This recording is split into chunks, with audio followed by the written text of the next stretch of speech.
Bishop Akanjuna yashaba abantu ba burijo ngo baba bari mu magara genseji bagume betebekanise kandi barukundana ahabwo kubenseji teriye ito.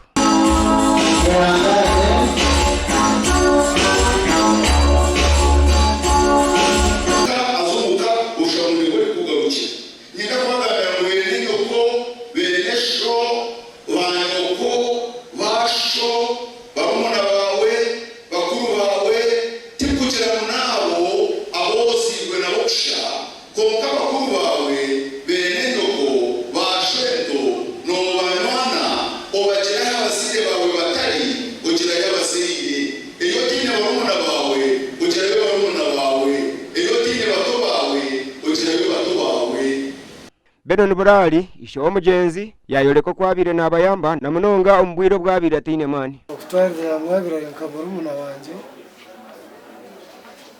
Urujurende birabire nandabire.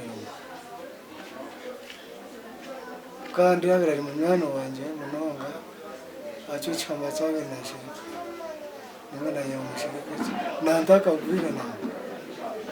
Deni tukatwarengana je munonga.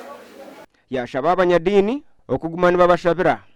Roland ndiyo mujenyi owajwekera government yayoleko kubaferwa munonga entasa yayihanga. Bangani banje ate personal level kandi na Brenda na ukurga kahondo na abanyamuzare na babare tawo abanyamuzare b'umunda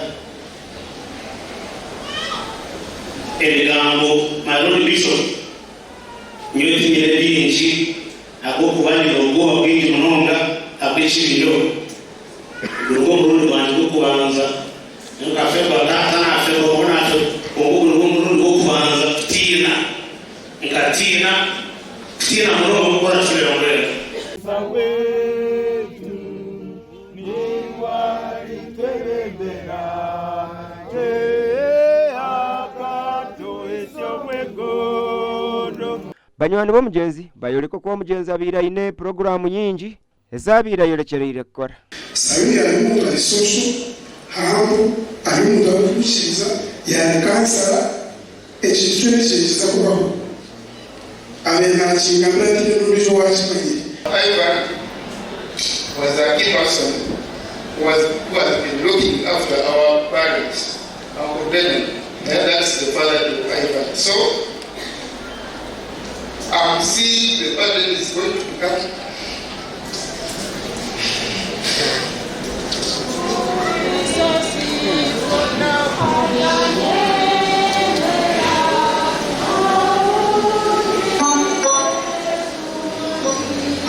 obusasi n'okucura bwarebwa ha mukorogu kandi cyabatura bagira ngo kibire kitakabahoga omucanga cyabo. Gashakwa Nelson ahimbisibwe.